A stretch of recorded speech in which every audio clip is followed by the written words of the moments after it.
Dobrý deň a vitajte dnes 3 zaujímavé správy. Prvá je o tom, aký vplyv má káva na celkovú úmrtnosť, na úmrtnosť na kardiovaskulárne ochorenia a na vznik porúch srdcového rytmu. Možno to mnohých kávičkárov poteší.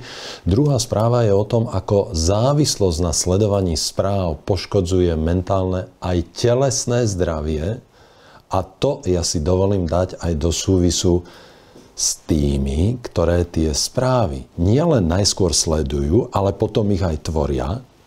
A tretia správa je o význame omega-3 mastných kyselín v ochrane mentálneho zdravia, v ochrane mozgu a v ochrane tých našich kognitívnych funkcií, teda najmä schopností myslieť.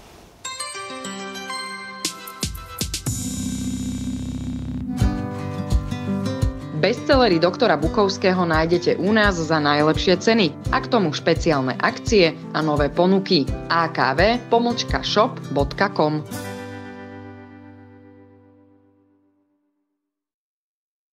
Najskôr správa o káve.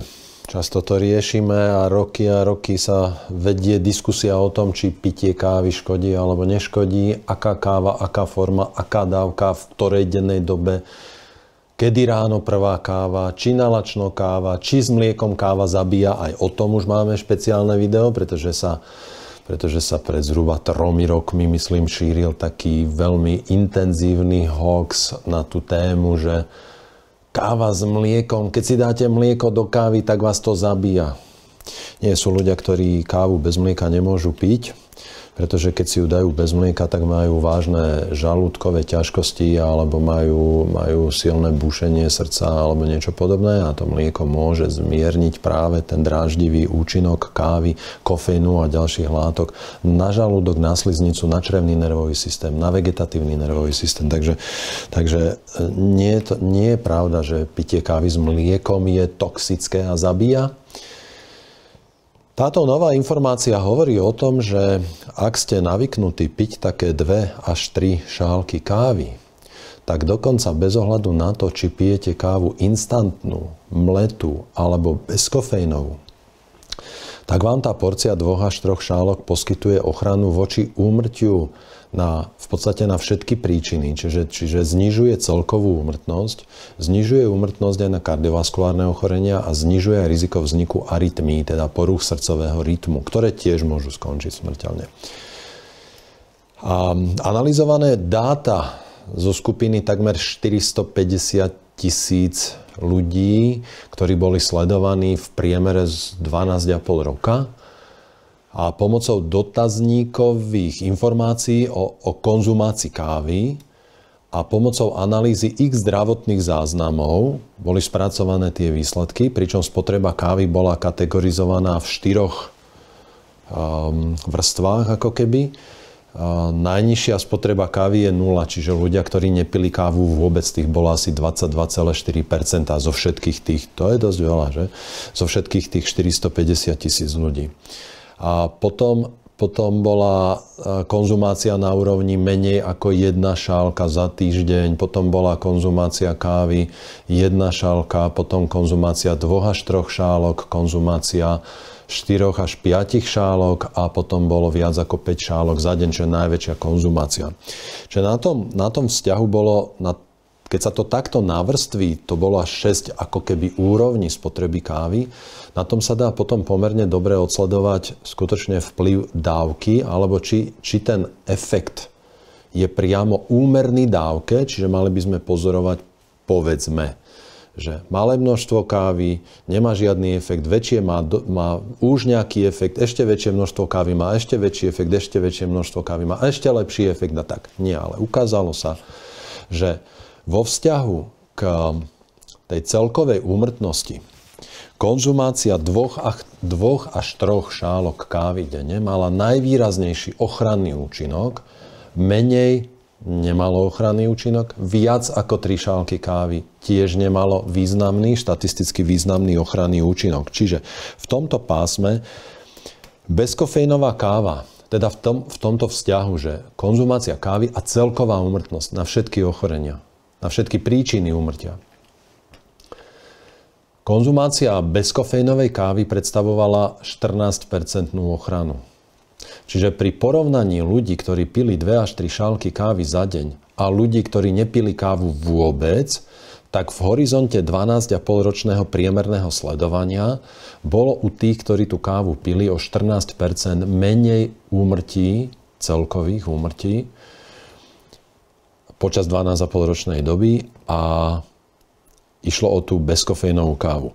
Mletá káva poskytovala až 27% ochranu a instantná káva 11% ochranu. Čiže aj keď sa povie, že všetky formy kávy poskytovali ochranu, stále platí, že konzumácia tej mletej kávy, čiže povedzme espresso kávy alebo aj zalievanej kávy, poskytovala viac než dvojnásobnú ochranu, takmer 2,5-násobnú ochranu oproti instantnej káve. A pritom práve instantná káva je najčastejšie konzumovaná forma kávy. V tej skupine 450 000 ľudí viac ako 44% ľudí, tí, ktorí pili kávu, pili instantnú kávu.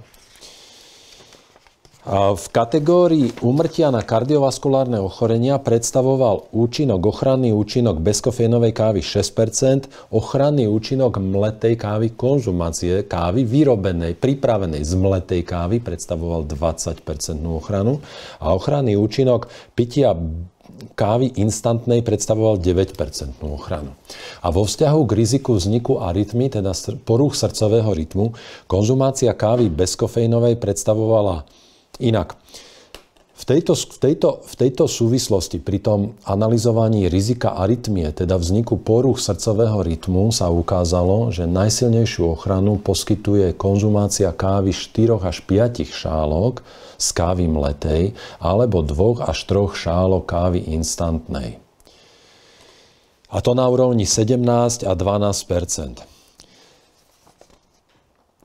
Nemyslím si, respektíve súhlasím s autormi tej štúdie, ktorí tvrdia, že efekt kávy v tomto prípade veľmi pravdepodobne nie je spojený s obsahom kofeínu, pretože ochranný účinok mala aj bezkofeínová káva.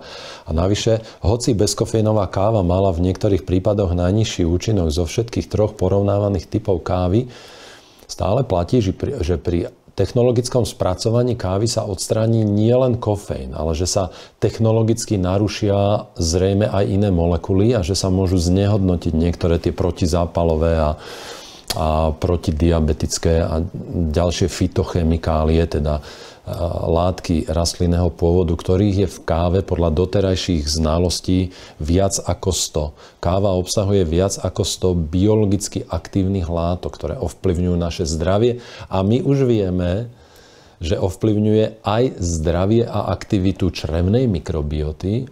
Konzumácia kávy ovplyvňuje aj zloženie žlče, aj aktivitu žlče v našom organizme na úrovni jej hormonálnych účinkov, aj na úrovni epigenetických účinkov žlče na náš metabolizmus a na náš mozog, na naše nervové funkcie.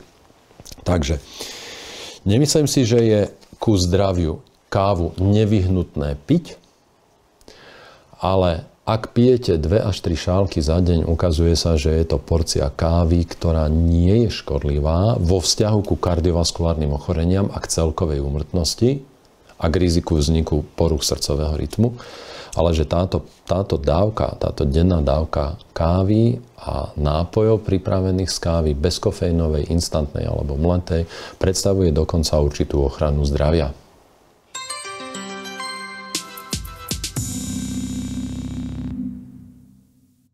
Ďalšia správa sa týka závislosti na správach novinových, na správach senzačných, na správach neurotizujúcich, na správach, ktoré sa neustále cyklia 24 hodín denne, na správach, ktoré sú naviazané do nejakej siete informácií, ktoré vyvolávajú emócie, silné emócie. Vedci preskúmali pomocou dotazníkov správanie sa viac ako 1100 dospelých ľudí. A metodikou, ktorá je v tomto smere považovaná samozrejme za metodologicky správnu a vhodnú, zistili, akú mieru závislosti na sledovaní správ v tej skupine ľudia prejavujú, ako sú závislí na sledovaní správ a informácií. Ukázalo sa, že takmer 20% ľudí, 16,5% ľudí má veľmi problematický vzťah ku sledovaniu správ. Sú na tom závislí. Závislí v tej miere, že sú to často ich prvé ranné myšlienky, nielen premýšľanie o tom, čo naposledy včera počuli, ale ich prvé ranné myšlienky, aby si hneď zapli správy a hneď zase sa dozvedeli, koľko pozitívnych prípadov, koľko úmrtí, ktorý aký variant a podobne. A to hovorím zatiaľ len Kto nie je lenivý, klikne na link v popise pod týmto videom a nájde všetky zmazané videá doktora Bukovského. Na webe akv.tv.com nájdete všetko, čo chcela novodobá cenzúra odstrániť. Už viac ako 450 kvalitných videí o výžive, zdraví, živote a svete okolo nás. akv.tv.com